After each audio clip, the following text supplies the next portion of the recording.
And next I just want to take a second to show you in DX10 how great all the shadows look in the cockpit. As you can see, with all these high definition textures, it all looks very good, especially if you come over here to Flight Engineer. You can see the shadows coming off these switches and it looks really realistic.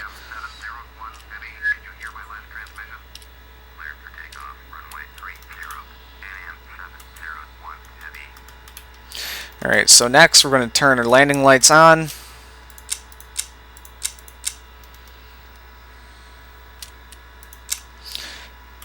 Turn the transponder on.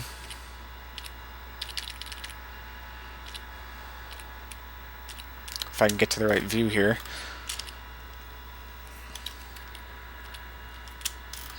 Alright, yeah, turn the transponder on. The weather radar, that'll stay off until during flight. Now you can slowly increase the throttles to pull forward onto the runway. We're going to set flaps as desired for takeoff. We'll go with 14 degrees. And now here you can see this flickering that I was talking about that occurs in DirectX 10.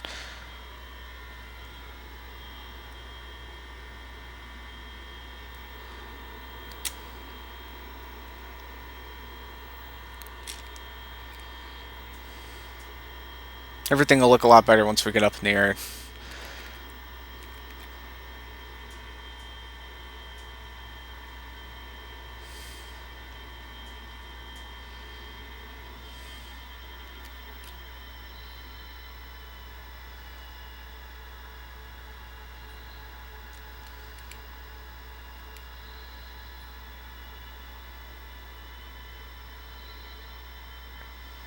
Here you can see the glare from the sun on the gauges. Looks pretty good.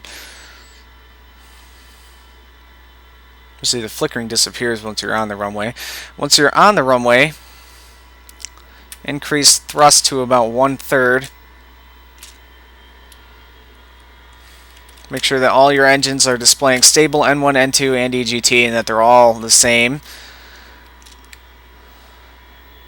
And then take the throttle, set them just about to full. You don't really want the APR to go much over 2.1. So if they're pointing it all to the right, then you want to lower the throttle just a little bit.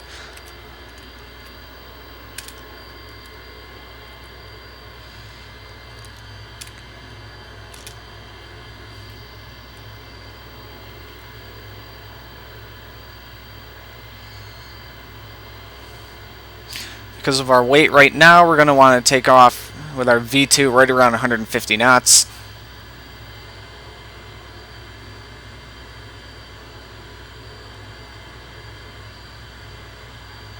So V1 rotate, going to pull up now.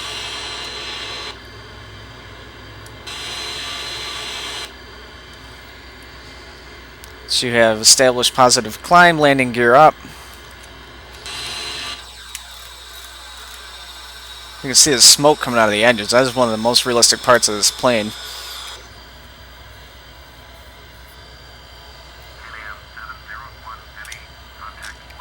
Bring throttles down just a little bit right after you take off.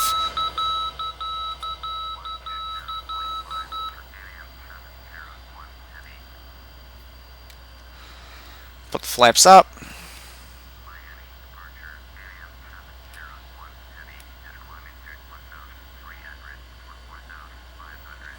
Now remember, this plane does not have auto throttle and you cannot exceed 250 knots under 10,000 feet.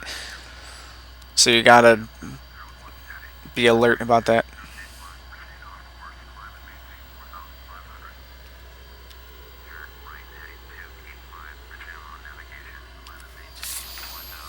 Oh, that reminds me, I have to set up our navigation frequencies.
Oops, I went past my altitude. Huh.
It'd be great if they would let me ascend now.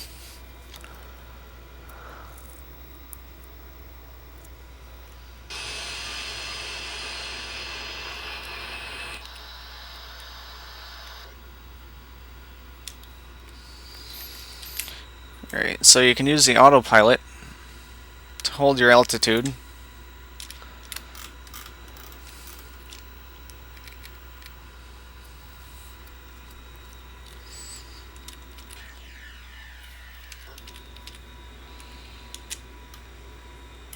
The autopilot's not very advanced. Right here, the switch on the right, if you put it in the middle, then you can have it have you climb at a constant rate. If you have it up, then it will simply hold your altitude at whatever altitude you're at.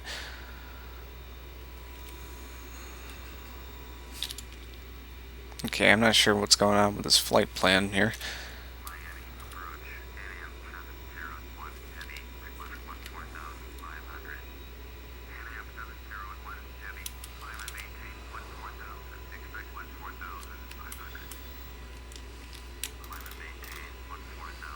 Alright.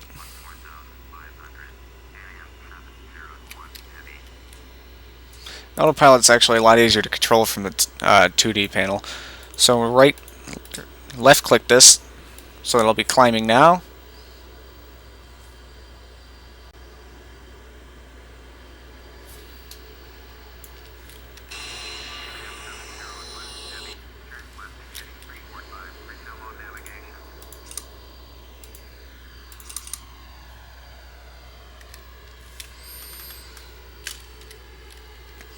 Now this controls what heading you want to go to. I have it set to VOR because I put my VOR frequencies for my flight plan in right here. Yes.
Alright, now that we are above 10,000 feet, turn the landing lights off. You can go whatever speed you want. In this case, typically you want to fly about 280 knots. Or once you get up really high, you want to go by Mach, in which case you want to cruise at about 0.8 Mach, generally. Also, now that you're up in the air, you can turn on your weather radar to however you want. It will display up in this red screen there. Also, you can move your landing gear lever to off while in flight.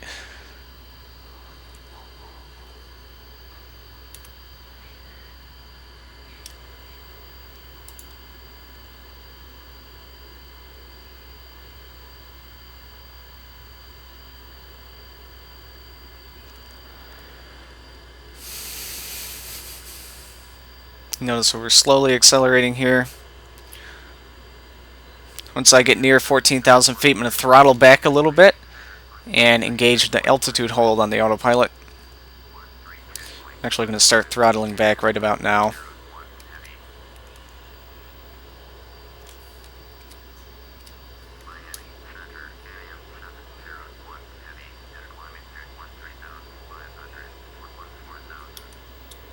Go to the autopilot, left click it, it'll hold your altitude at 14,000.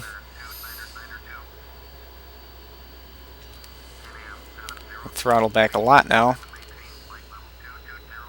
Oh, now I just got an instruction that I can climb again, so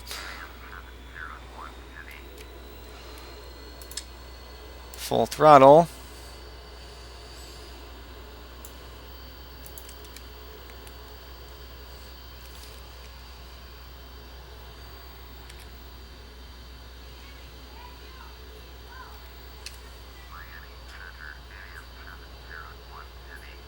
Oh, nope. I just decreased it.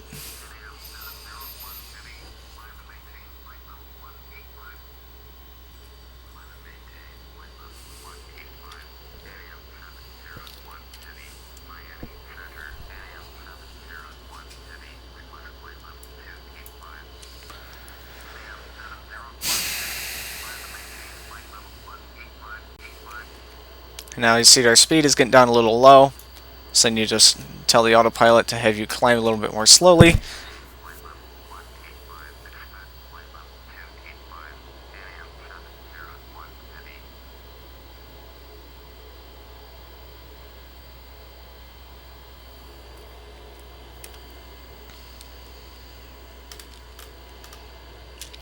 All the while all this is going on, the flight engineer is going to be sitting here monitoring all the fuel pressure gauges, all the fuel quantity, fuel temperature, all that kind of stuff. If this fuel temperature gets too far below -20 or so, or if the icing lights start to come on, then you got to turn those fuel heaters on.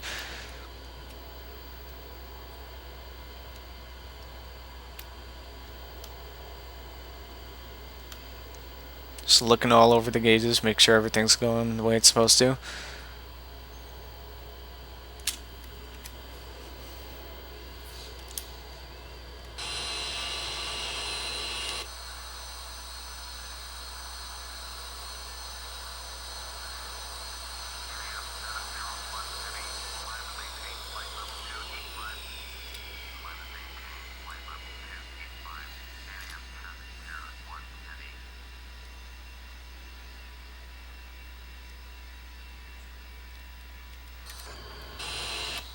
There's a lot of cool views that come with this plane also. This one's pretty nice. Right side window. Get a look at the engines, which are very, very detailed.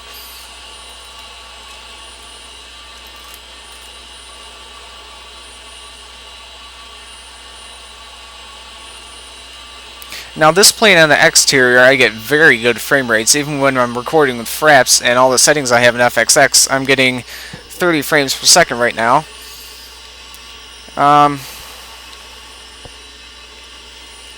the interior of the plane, I still get decent frames, but not anywhere near as good as the outside. Right now I'm getting 15 frames per second. On the ground, it can sometimes be even lower, but generally not too bad. Especially if you're not recording like I am right now.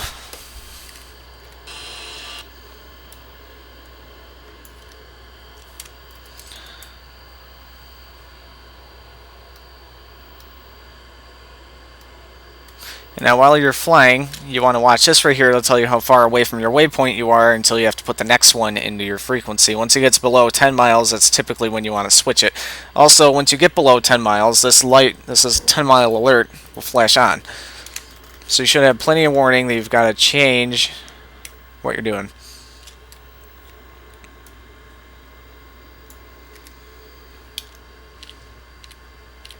Also in this plane, the passenger cockpit is very, very detailed.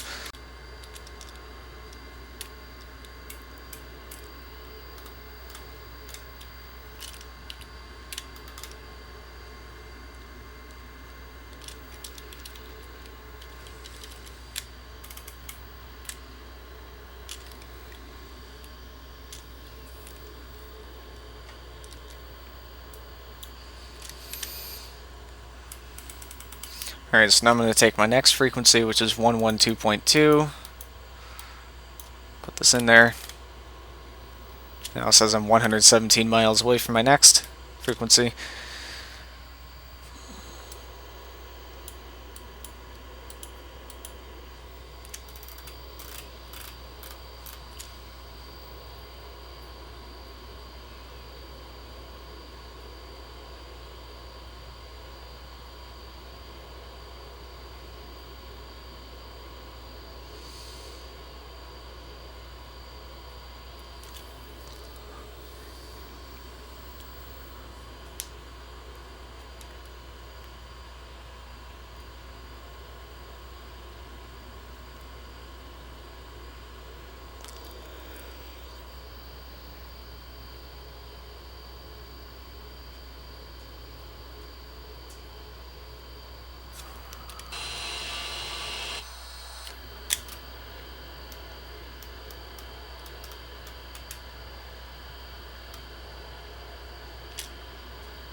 Once I reach cruising altitude, I'm going to speed up the simulation rate a lot.